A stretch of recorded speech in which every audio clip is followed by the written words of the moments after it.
ശരിക്കും ഞങ്ങളൊരു romantic basal ജോസഫിനെ ഇനി എന്നാ കാണാൻ സാധിക്കുക? റൊമാൻസ് ചെയ്ത് പിടിച്ചുള്ളല്ലേ? ഇല്ല.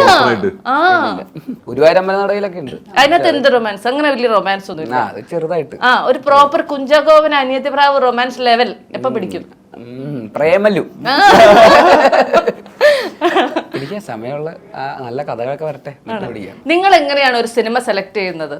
അതായത് സിനിമയുടെ കഥ കേട്ട് ഇഷ്ടപ്പെട്ടതാണോ, അതിന്റെ ഡയറക്ടർ ഇഷ്ടപ്പെട്ടത് കൊണ്ടാണോ, റെമ്യൂണറേഷൻ ഇഷ്ടപ്പെട്ടത് കൊണ്ടാണോ, അതോ ഓപ്ഷൻ 4 എന്താ നാലാമത്തെ ഓപ്ഷൻ സാർ അതർ? അത് നല്ല നമ്പറായി ഇപ്പൊ. അതർ അത് ഉഗ്ര number. Others. Option D others. ഏതാണ് ആ അതേഴ്സിലുള്ള ഒന്ന് സ്പെസിഫൈ ചെയ്യാം. അത് സ്പെസിഫൈ ചെയ്ത ഓപ്ഷൻ എന്താ? അതെങ്ങനെ ഈ സിനിമ പൊന്മാൻ എന്തുകൊണ്ടായിരിക്കും സെലക്ട് ചെയ്തത്? ഇതിനകത്ത് എന്താണ് ഏറ്റവും ഇഷ്ടപ്പെട്ടത്? ഓപ്ഷൻ എ കഥ.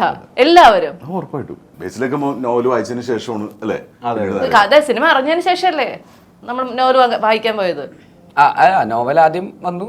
ഇത് സിനിമയാക്കിയാൽ ബേസിൽ അതിനകത്ത് അജേഷ് എന്ന് പറയുന്ന ക്യാരക്ടർ, അങ്ങനെ സിനിമയുമായി ബന്ധപ്പെട്ടിട്ട് തന്നെയാണ് നോവൽ എൻ്റെ അടുത്ത് എത്തുന്നത്. അപ്പോൾ നോവൽ വായിക്കുമ്പോൾ നല്ല രസമുള്ള നോവലാണ്, നമുക്ക് ഭയങ്കരമായിട്ട് എക്സൈറ്റ് ചെയ്യിപ്പിച്ചു.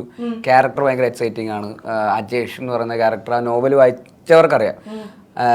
അത് വായിച്ചു കഴിയുമ്പോഴും അജേഷ് നമുക്കിങ്ങനെ അജേഷാടാ അജേഷ്, അതിൽ എപ്പോഴും എടുത്തെടുത്ത് പറയുന്ന ഡയലോഗാണ് അജേഷാടാ അജേഷ് എന്നൊക്കെ.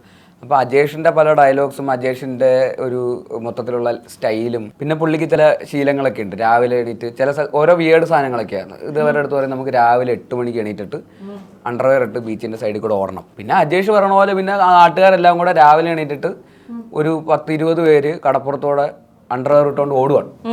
അങ്ങനത്തേക്ക് ഫുൾ അർമാദമാണ് അജേഷിന്റെ മൊത്തം ലൈഫ് എന്ന് പറയുന്നത്. പേരുകൾ തന്നെ ഭയങ്കര രസമാണ്. ജക്ക് ദേവസി, ബ്രോച്ചൻ, മാർക്കണ്ഡേയ ശർമ്മ.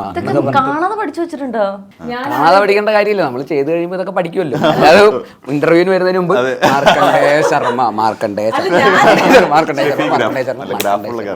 അല്ല, ഞാനെന്താ ആലോചിച്ചെന്നറിയോ, ഇവള് സിനിമയെ കുറിച്ച് ഒന്നും ചോദിക്കുന്നില്ല, അതുകൊണ്ട് കിട്ടിയ ഒരു സമയത്ത് ഞാൻ മൊത്തം അടിച്ചു തീർത്തായിരുന്നു. എനിക്ക് മനസ്സിലാവും. പക്ഷെ ഒരു കാര്യമുണ്ട്, എഡിറ്റ് ചെയ്യണ കാലാ ചിറ്റാറ്റ് വിത്ത് വീണാന്നാക്കി കളയും, ഇതൊക്കെ മാറ്റി കളയും.